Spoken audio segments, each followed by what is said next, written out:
Yeah, we for that, I mean, Guy doesn't really, another speaker that doesn't really need any introduction, because if you don't know Guy, where have you been? Guy is a hugely proactive, prolific architect, started in Kent, now with offices in London as well, but doing some amazing schemes.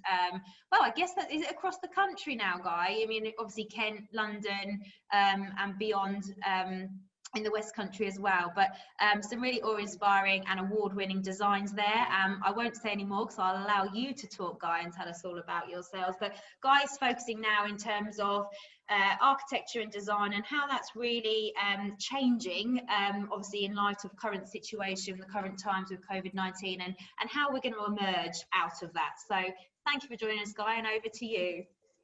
Thanks, Heather. Yeah, no, we are very, very focused on Kent. I'm more focused on Kent than anything else. I'm most passionate about Kent. Although in lockdown we did win a project in Saudi Arabia, of all places. But I'm Kent born and bred, and I'd far rather be investing my time and the time of the very special and talented people who work for me in Kent, and making Kent hopefully a better place. I'm going to share my screen, and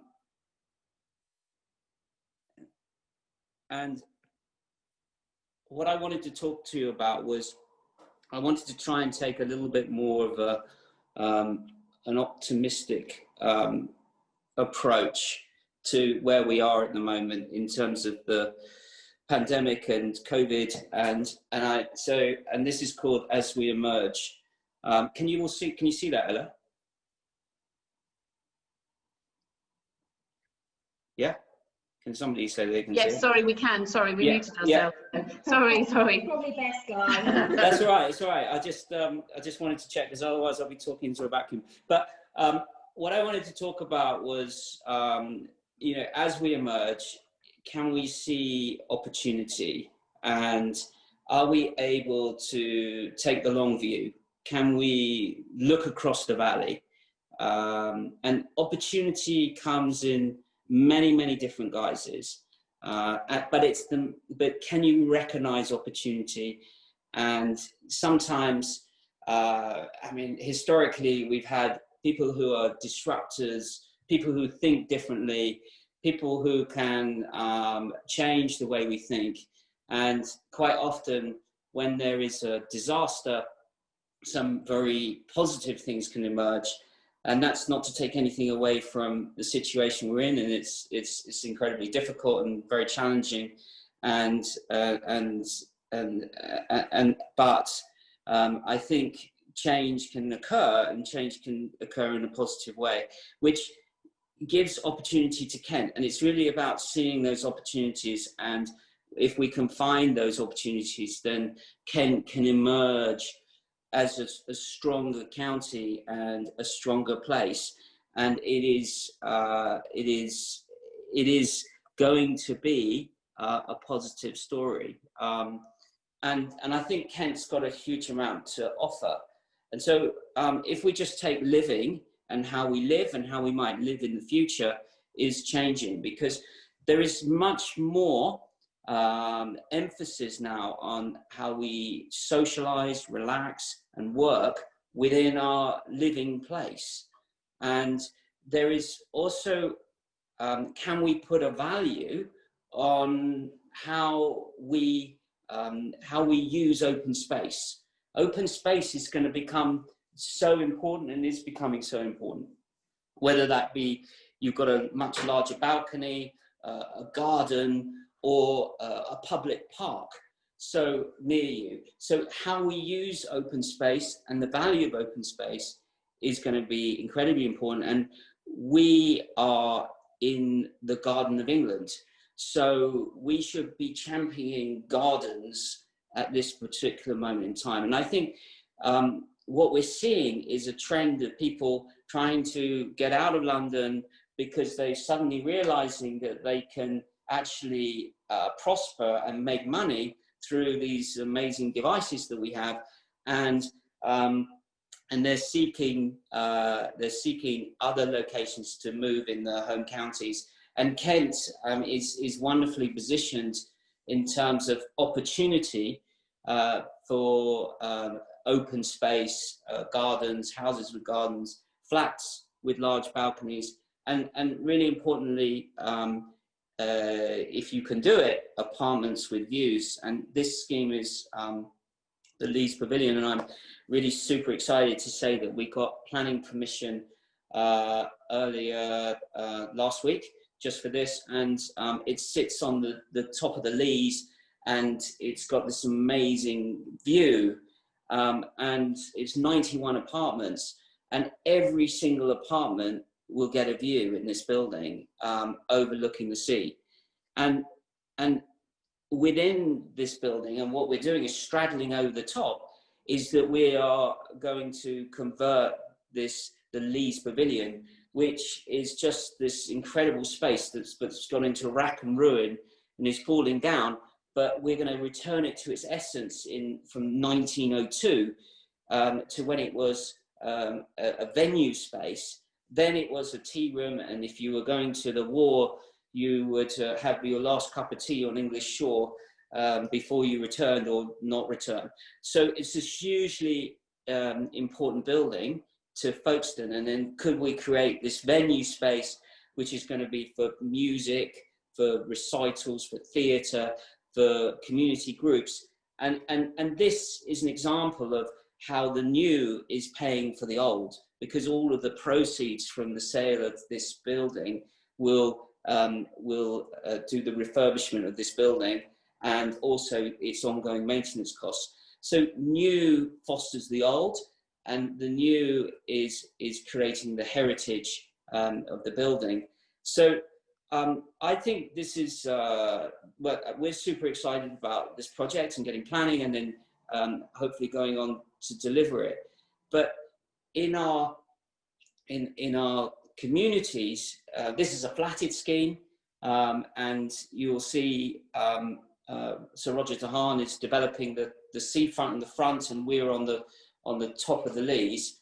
But can we create communities where we have a greater emphasis on open space, the value of open space, where we are less reliant on the car, where we are taking the positives from where we are now, where we're not so reliant on our car, and actually the bicycle is taking pride of place, and so we're becoming more healthier, fitter, and enjoying the beautiful environment that we have around us.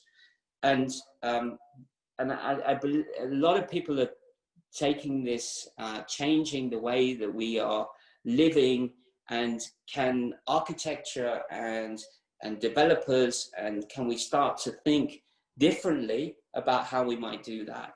Historically, we had dormitory villages, dormitory towns, commuter towns, which were kind of like pretty dead, relatively dead in the day, and everybody's commuting to the city and then coming back. But I'm thinking, can we change that concept now to a pure, true garden town, where these garden towns would be nestled in the Garden of England, and there is equity, there is value in people really investing in their community and where they are, because they are going to be there so much more of their time. And this is in Maidstone, and we recently got planning consent for this project as well, which is the Peugeot site in Maidstone, and it's called Len House. And it is for 150 units, but what we're doing is to convert this amazing 1920s building, which is super listed, and I'm not sure that's a term, but it's grade 2 listed, and we're going to convert it on the ground floor to like a food hall, co-working space, working space, and different functions within the space. So if you're living here, you can live in the center of the town, and you can go and get local produce from the food hall. You might decide that you don't want to work out of your apartment, so you can have a shared experience, because face-to-face is as equally as important. So you can use that flexible space to work from maybe 3-4 days of the week, and then you're on the train up to London for that meeting, or going to head office, or whatever that might be. So because I think moving forward, whilst we are adapting and changing and working in our apartments or houses, and that's okay, but we're needing defendable space in the future. We're going to want far more co-working spaces, and what we're calling smart working. So we can work smarter, so we can spend more time with our families and our communities, and investing in our communities, because we're smart workers. So we're grabbing back all the time that we've been spending sitting on a train and commuting, but getting a much better balance in our lives. And what is the point of living in such a beautiful county if we can't enjoy the county that we're given, because we are becoming slaves to our work? But we can still be super effective and passionate about what we do, but find a better balance. And that's why creating communities or projects where community can come together, and we can create restaurants, bars within a mixed community of living, then I think we'll become a much richer society. And at the same time, we can understand what underpins us in terms of our value, which is our heritage and what makes Kent so special. And so we have a responsibility to convert buildings such as these and the Leas to breathe new life into the historic and bring them back to life. The high street is what is the new opportunity. High streets have been dying, and as big retailers are suffering, could the local prosper? Could the younger entrepreneur, could we foster homegrown talent and the small businesses? Interestingly, big businesses like I don't want to use a Titanic analogy, but big businesses like big ships can't turn very easily, whereas small businesses can spin on a ninepence. And that means that these small businesses are able to adapt and change far more quickly to these changing times. They can be so much more proactive and think about the individuals within the business and how they're getting to work, how they're going to keep them safe, how they're going to adapt and change, and how they can see opportunity. And I think it's the small businesses that are going to become the backbone. And then what we need to do is create opportunity for those young entrepreneurs and those small businesses to make changes. And that is how we can adapt and change our high streets. So as space becomes available from your big retailers moving out, such as your M&S's or Debenhams and so on and so forth, how can we repurpose these spaces into co-working spaces for new business? How can we repurpose these spaces for makers, for people who are making new products, bespoke products, which are homegrown products that we can really enjoy, but then also become the entrepreneurs and the future people who will go and create and design but then they can also grow their businesses to become global influencers as well, to foster our own economy. So so that we can really sell our wares. And what I think is that we're going to see a massive change in our high streets, where we want to create quality in the high streets, so we can make the high streets not as long, but give buildings back to residential, which is in real demand, but give space to co-working space, but create cultural hubs, create cultural hotspots where the arts and our identity and our history can really start to grow. And if we invest in our communities, if we invest in our public spaces and our town squares, that will attract people to visit these historical centres that we have in so rich in our coastal towns, or our cities, or our towns like Canterbury, Rochester, and our coastal towns such as Margate and Folkestone, those two towns are particularly close to my heart.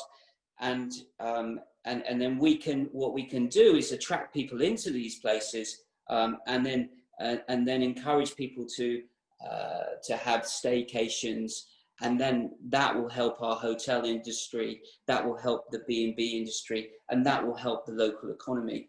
So this inward investment, and that, when I say investment, I don't always mean, and look, money's important, but I mean investment of time and knowledge and passion to come together to understand the value of what we have and what makes Kent really special. And what we've seen is that, and I just put this image up of, sorry, the quality's not so great, but this is Roxor. Yeah, I'm super proud of this building. It celebrated its 10th anniversary this year, and Josh Dehan, who owns Roxor and 7 other restaurants and bars, he has had to adapt and change his business, and what he's had to do is to rethink how they work. And the thing that saved them is the local farmers, the cheese maker, the egg supplier, the jam makers, and our brilliant winemakers in Kent.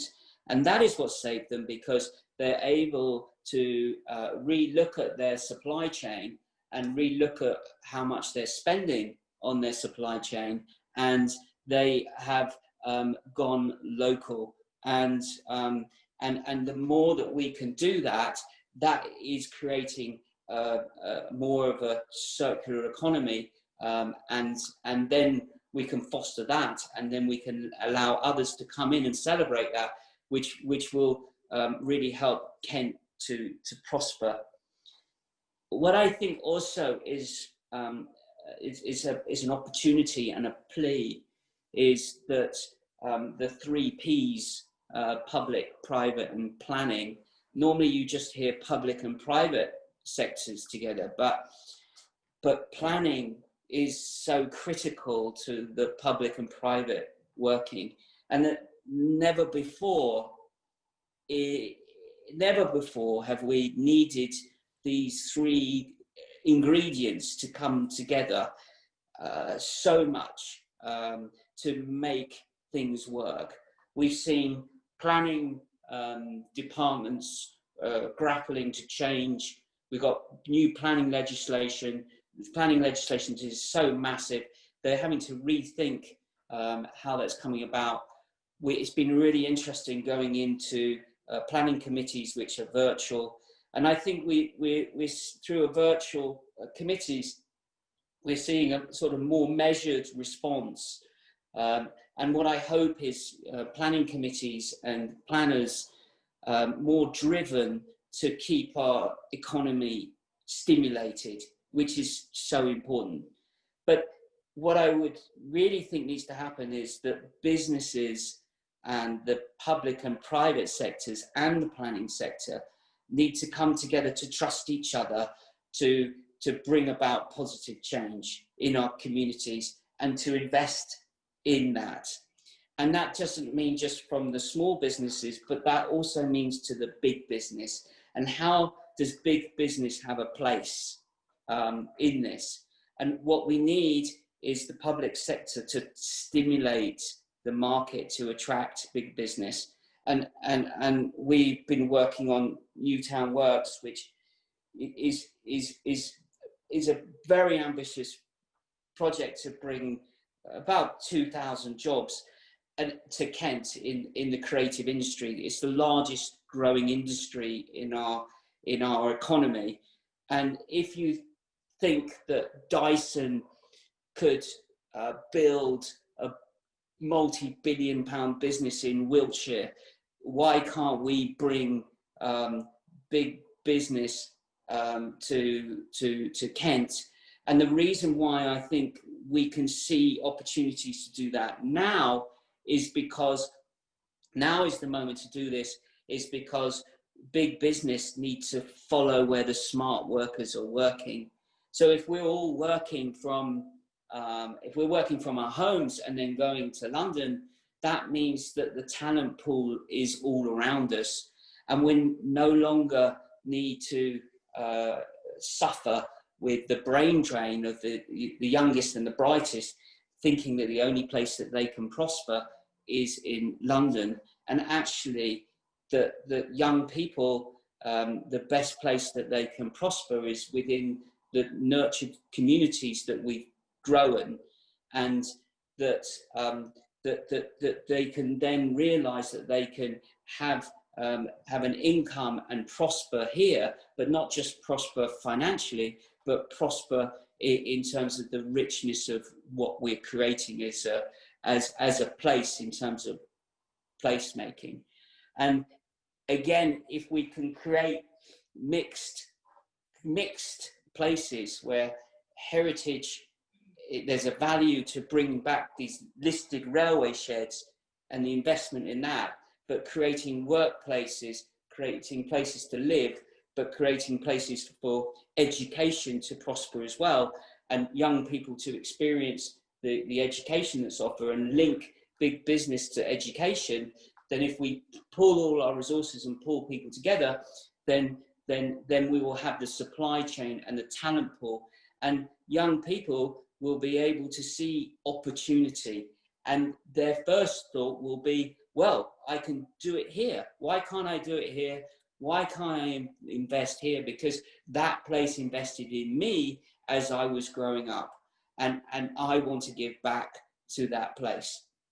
And in order to do this, we need to do this in a sustainable way.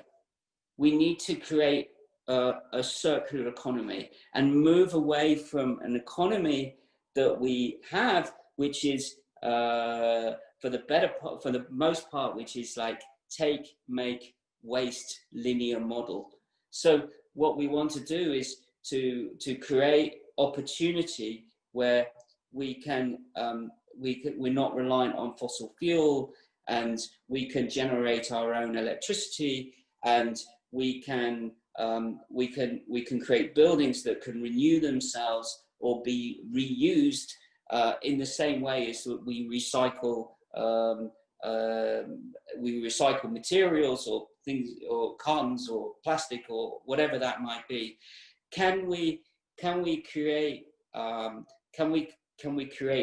economy which is circular, and people can come together and really nurture where we live and how we live within it. It is sustainable. A lot of people talk about sustainability and they think it's about how many solar panels, or we're just going to litter the place with wind turbines.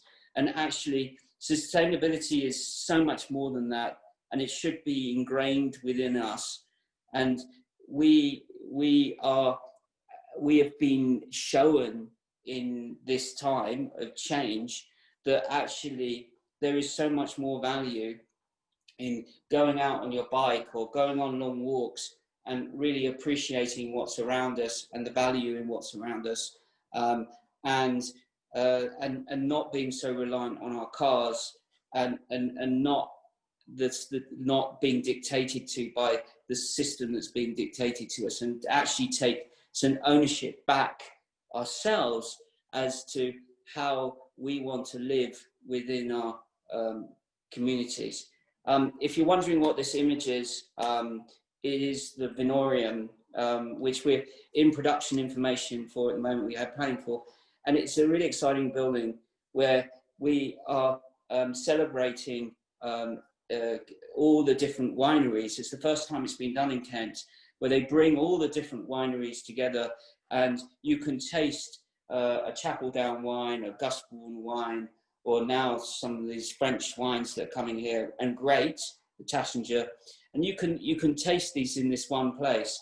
But equally, these wines, these Kent wines, are going to be put up against the best wines in the world, and there'll be wines from all around the world.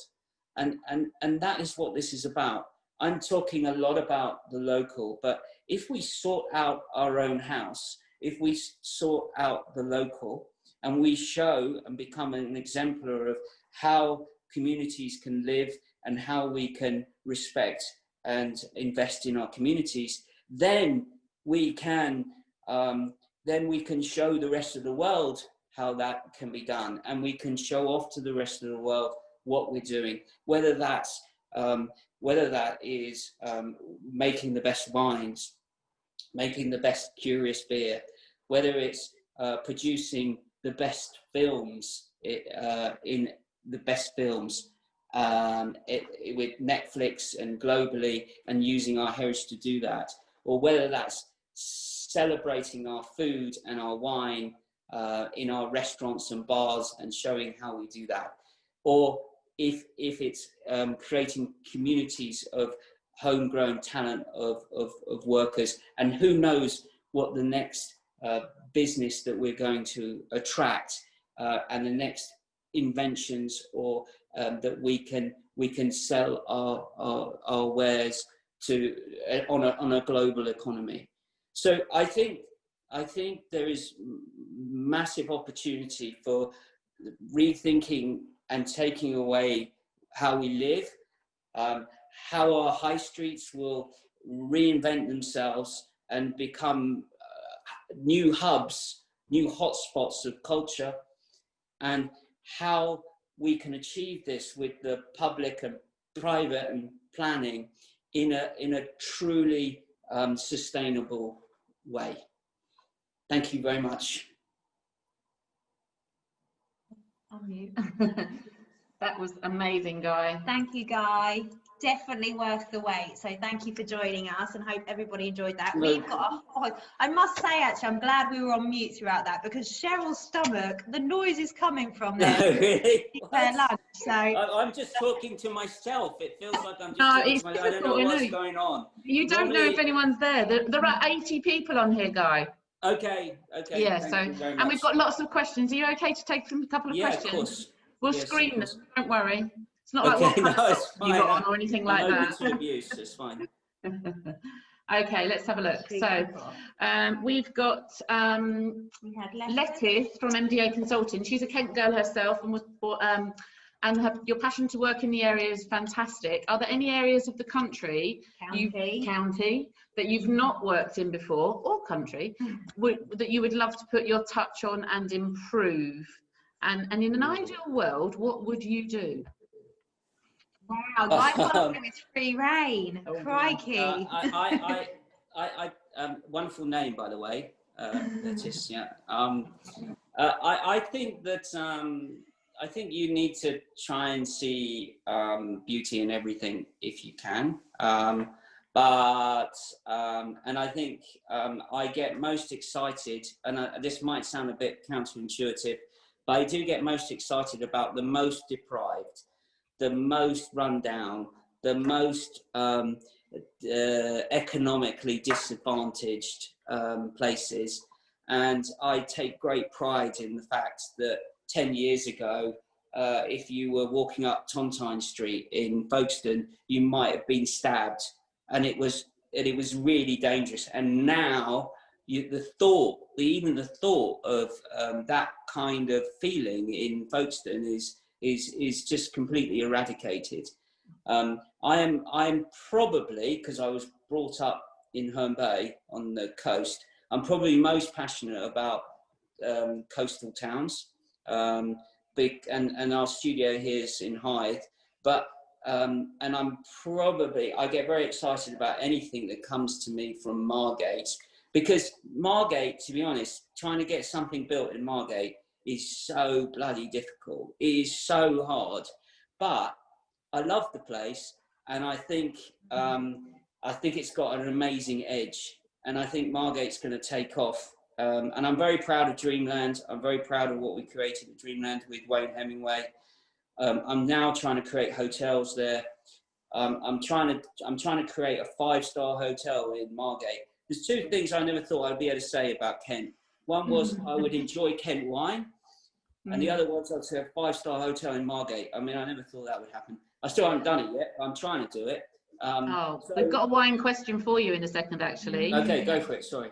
So Sandy Rees-Jones is on the line, and she says, a wonderful staff, Guy, absolutely right to support local and sustainable growth. When I was working with Shepherd Hallam, it was great to see how the town changed when it focused on small businesses and uplifting public realm areas around the station. She loves the winery building. How about recreating the Judgment of Paris contest back in 1976, when California wines saw off the French competition? Yeah. Well, I know Fraser Thompson's very proud of the awards that he's been winning for his sparkling wines. Our climate is perfect for that now, and what Chapel Down have been doing and these other wineries is just insane. And our climate, I mean, I just when after the war, the French, we invited the French to our shores to advise us on whether we had the right climate and the right ground conditions for growing wine. And they came over and went, no, absolutely no way. And we believed them. And that stunted our wine for years. The Romans had wine here before them. But we've only just kind of cottoned on, but we're helped with a little bit of global warming. We're really doing it. Some advantage to global warming. So how do you get the infrastructure pinch points and restrictions dealt with to make high streets and town centres more accessible? All too often, past planning decisions in some cases have made town centres less accessible. I think it's really. I've been involved in lots of master plans of different towns like Ashford, Maidstone, Medway, and sometimes I kind of feel that master plans create more problems than they solve. And what I think is we need to have vision plans, vision documents, which deal with the aspiration of accessibility. And because when you get down to it, then no one problem's the same. And you have to have a common agenda of what that vision is. And then you create bespoke solutions to solving those individual issues. Okay, cool. Thank you, Guy. We have a question from Carly Northwood from DDS Demolition. Carly asks, do you feel there is a greater appetite for the redevelopment of brownfield sites nowadays as opposed to previous years? Yeah, love your company, by the way, know them. I definitely do think that is the case. Why should we just be knocking everything down and just because maybe we can't see the value in it? And I actually think it's far more sustainable to try and work with a building. Sometimes it's too challenging and you just can't do it. Sometimes it's listed, so it's protected. But actually, there's nothing more than I love than seeing architecture, the new growing out of the old, and it creates a juxtaposition. And I think it's really quite a beautiful resolution often. So I think first thought should be, how do we save this building? If we can't save it, then how do we crush it up and reuse it? And if we can't crush it up and reuse it because it's full of asbestos, where can we get rid of that safely? And you would know more about that than me. Mm-hmm. Louise from Francis Knight, great presentation, Guy. We'd love to see partnerships with creatives, landlords and local businesses to open up empty buildings and public spaces to encourage and support artists at all levels across a multitude of activities to areas that could benefit from an injection of energy and occupation. More a statement really, but I'm sure you... I would just say that in my experience, whilst they artists and the creative, that pure creativity in that sense might not be to your developer the most economic business plan, but I tell you what they give back to a community and making it cool and make everything else work, they give back in spades, absolutely spades. And the value of artists and studios and creativity and making and what they can contribute to a place is extraordinary. And we are seeing that in Folkestone, we've seen that in Margate, we're seeing that in Whitstable.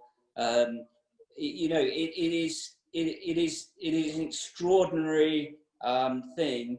And sometimes when you need lost leaders to make everything else work.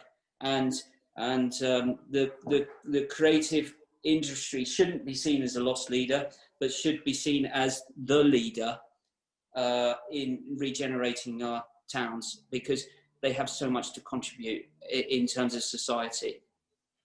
A little bit like how people look at the construction industry in general, really. How, you know, we're the ones that are the first into a recession and the last out of a recession. So, yeah, but I think current times have we've proved differently now in the recent months. Yeah. Guy, can I ask you a question, please? One that we posed to Mark Quinn earlier. Don't worry, it's safe. It was just really what drives you in business and what gets you out of bed in the morning? I get out of bed in the morning because I want to make positive change. I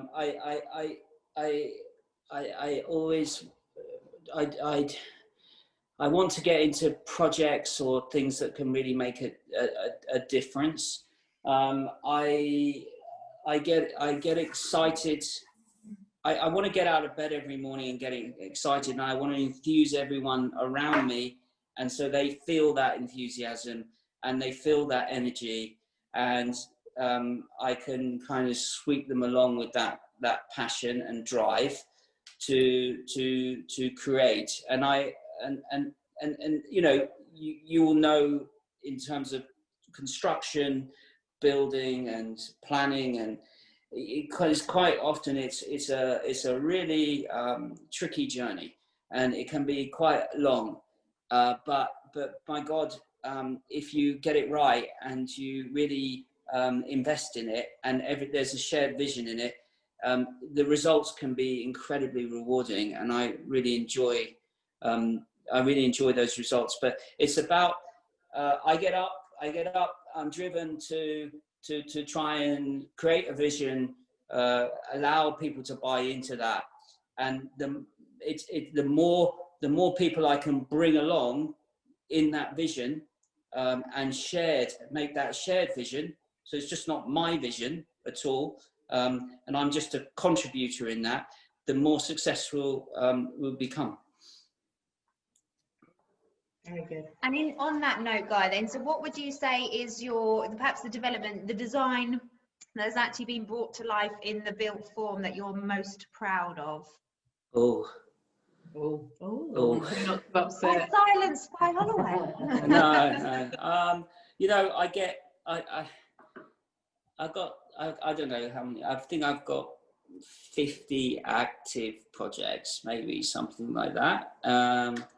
And I'm very self-critical sometimes, and I get most excited about what I'm creating at that moment in time. If I look back, I think the project the project which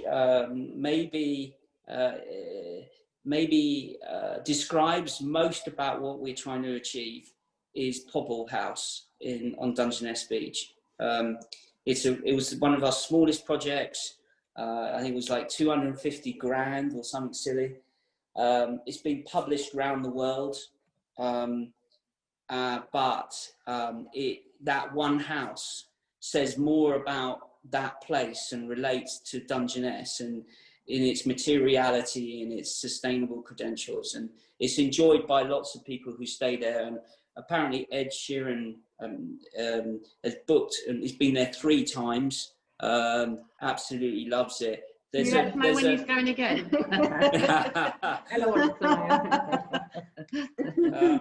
It touches something in your soul, that place. Its place, but the house as well is quite an extraordinary place. And the woman Kelly, she does a great crab burger as well on the beach.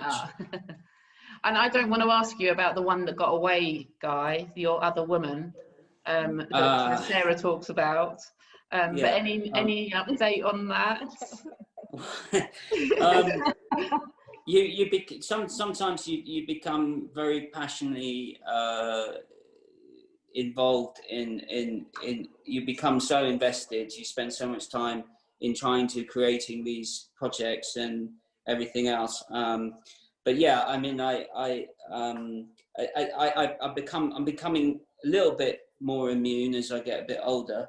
But there have been times where Sarah thought that I was like a bear with a sore head for like quite a few months because I'd failed and the project got away from me, and it didn't happen. So it does happen, and it happens less often than it did.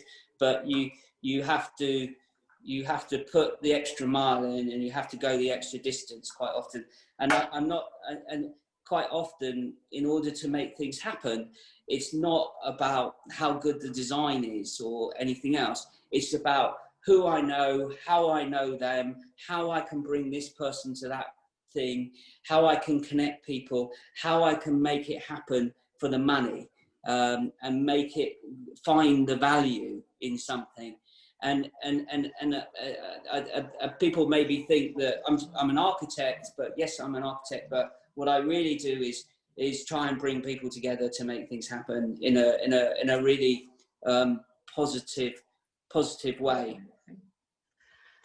That is, without saying who that was an amazing answer, Guy. Thank you. And you know, I always look at things. Don't look backward because you're not going that way. So no, I think you need to look backwards to understand your mistakes and how you might have been able to do things differently. And we learn from our mistakes.